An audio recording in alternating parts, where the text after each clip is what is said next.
Hey Saints, it's Kent again, doing another recap of our Sermon on the Mount Bible study. This time we're recapping the fourth week that we just had, where we were discussing Matthew chapter 5, verse 13 through 16, the section in the Sermon on the Mount where Jesus says that his disciples are salt and light. So we're going to be looking at that for just a few minutes and just going over some of the things that we talked about. First wanted to point out, as you'll remember, we talked about that there was really a statement, you are the salt of the earth, a statement, you are the light of the world, and each of those statements was followed by a warning. You are the salt of the earth, but if salt should lose its savor. And then the warning for the light of the world, you are the light of the world, but no one puts his lamp under a bushel.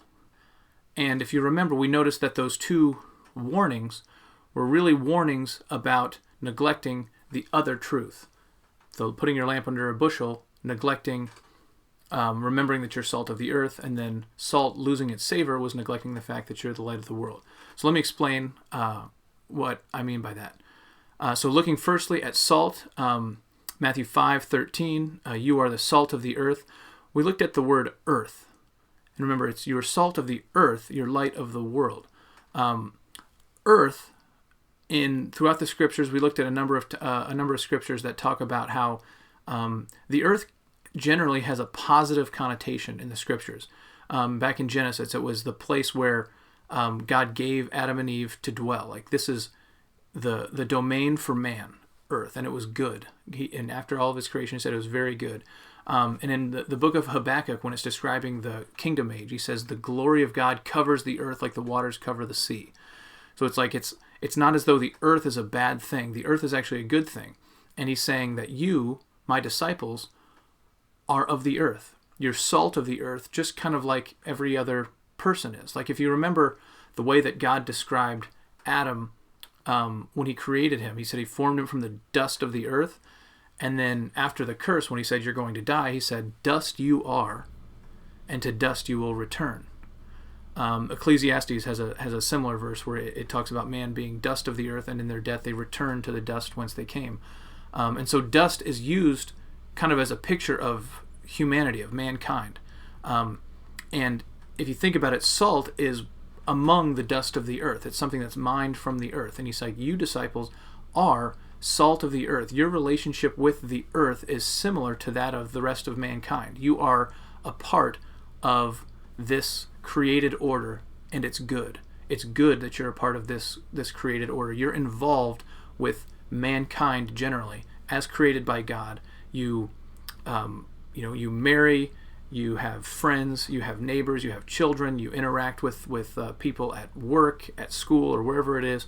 You're a part of the whole of humanity. You are salt of the earth, just like everyone else in humanity is dust of the earth. But there's a warning given. And before we look at that warning, if you remember, the warning is kind of against neglecting the other truth. So before we look at the warning given with the salt, real quick, look at what he says about light. He says, you are the light of the world. Now, the word world in the scriptures, unlike the word earth, generally has a negative connotation. Not exclusively, but generally has a negative connotation. Like it says in James, friendship with the world is hostility towards God. Or perhaps even stronger in 1 John 5:19, he says, the whole world, we are of God, but the whole world lieth in the evil one. So when it uses the word world, when the Lord uses the word world, like the scriptures generally, it seems to be talking about this system of how human beings interact under the authority of Satan. Like, ever since man has fallen, the world is kind of like the Tower of Babel, the systems that man create in order to exalt themselves over and against God. And that's why he says the whole world lies in the evil one. And so while we're talking about the earth, we're talking about the good, natural, created order of God that you are a part of. You're salt of the earth. When we're talking about the world, he says, you are light of the world. A city on a hill cannot be hidden. So it's like if the world is this dark hill off in the distance, the disciples are the glowing, lit city that stands out very distinct from the rest of the hill. A city on a hill cannot be hidden. And so, while you're a part of the system in the sense that you're a part of the earth, You're separate in the sense that you're the light of the world. And so we have those two truths. You're salt of the earth. You're a part of it. You're light of the world. You're distinct from it. And so both of those things are true. In one sense, you're a part of it. In one sense, you're separate from it. Excuse me. So in one sense, you're a part of it. In one sense, you're separate from it. So what then are the warnings that he gives? Let's take just a moment and look and remember what we talked about the warning given about being salt of the earth. Jesus said, if salt becomes tasteless, or loses its savor, as some translations will have it, with what can it be salted? So if you just imagine, if like you've got a salt shaker, and suddenly the salt isn't salty anymore, you can't pour salt on it to make it more salty. It's like it's good. He says it's good for nothing but to be thrown out and trampled underfoot of men. He basically is saying you are just like the rest of the dust of the earth. You have lost your savor. You are no longer distinct.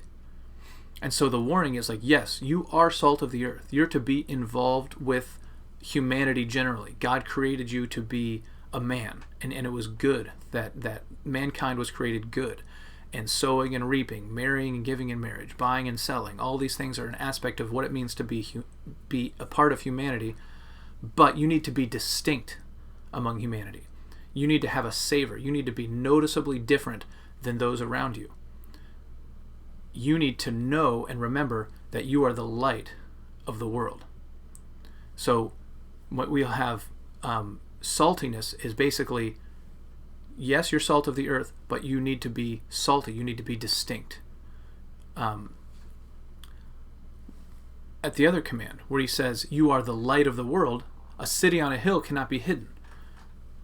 Nor does anyone take a lamp and put it under a bushel, but instead on a lampstand, and it gives light to all who are in the house. So let your light shine before men, so that they may see your good works and glorify your Father who's in heaven.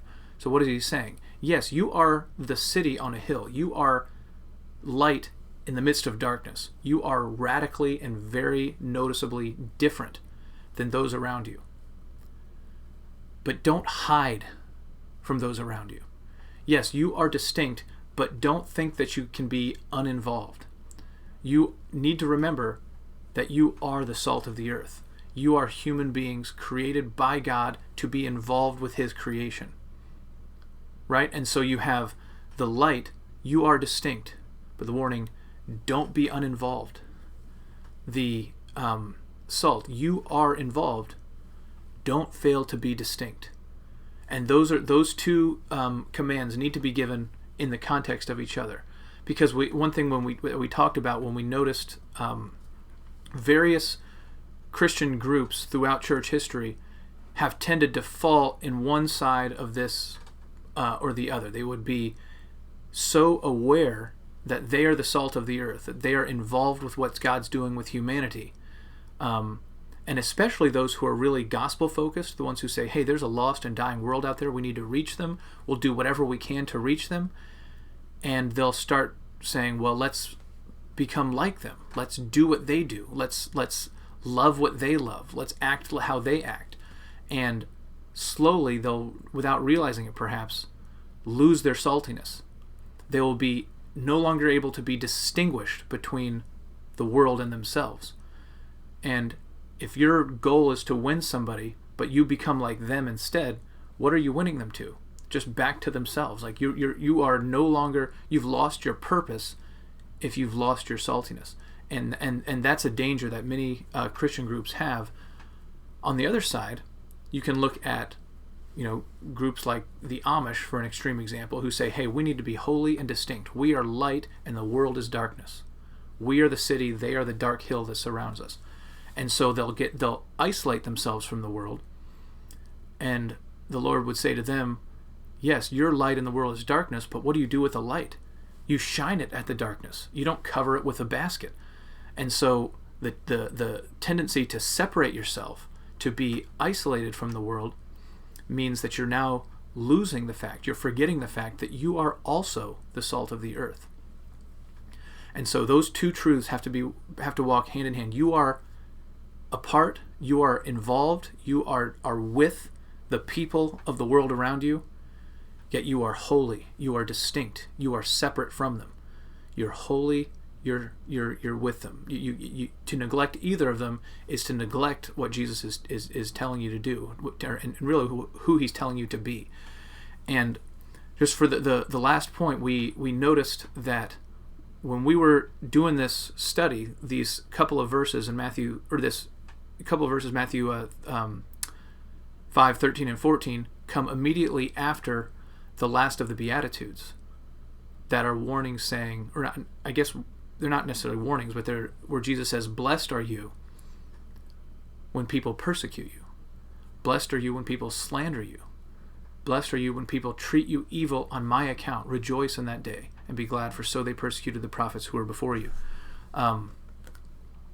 Both of these things that Jesus is warning against, the neglect of being that you're salt of the earth, or the neglect that you're light of the world, can be a defense mechanism that we would have against persecution.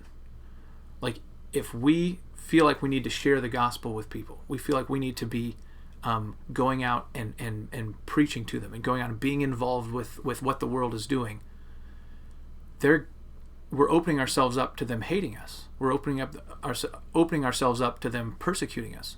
And so we might say, well, they won't persecute us if we're just like them. If we love the things they love, if we act the way that they act, they're going to have nothing against us. That's true, but you'll have lost your saltiness. You're not actually winning them to anything. And so our reaction might be, well, let's just not get involved at all. Let's just isolate ourselves so that we remain holy. It's like, they won't persecute us then. They have the Amish. Who really cares to go persecute the Amish? They're almost irrelevant to anybody's daily life. They're just off doing their own thing. They're not preaching to me. They're not telling me I should be Amish. So let them do what they do. It can serve as another defense mechanism against persecution. But Jesus said, you are salt and you are light. Don't neglect either for the sake of that one truth. Just wanted to read. If you remember, we're very loosely going through this book. Theirs is the Kingdom. It was my commentary on the Sermon on the Mount. But the way I phrased it here I'm in page 47. It is important to remember that Jesus tells his disciples that they are to be both salt and light. They are called to be holy and distinct from others, yet also to be lovingly involved with them. The combination of these two callings on the believer, however, puts him in the position of being vulnerable to persecution and slander. It should not surprise us then when Jesus makes it clear that persecution would indeed be the cost of following after him. And I would just add to that, in light of the kingdom discussion that we had a few weeks ago, that's also what Jesus says is the criteria for receiving the reward of ruling with him in the kingdom. And we talked about how that's going to be a theme throughout the Sermon on the Mount. Rulership in the coming age. When he comes to set up his kingdom, who's going to rule with him? Who's going to receive the reward of inheriting that kingdom together with him?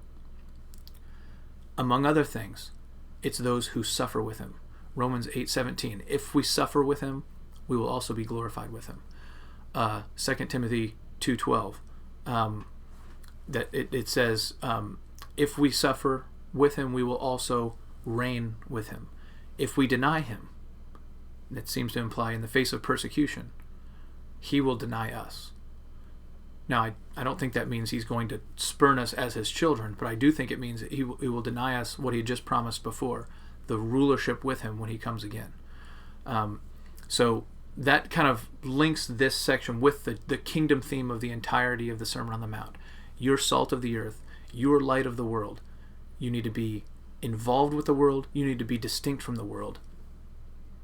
And it's no coincidence that's on the heels of rejoice in the day that you're persecuted, because that's going to happen. And that's the criteria for inheriting the kingdom when I come again. So I hope that was helpful. Next time we will look at the next section where Jesus is beginning to compare his teaching to the law and the prophets. And so look forward to talking with you then. Thanks.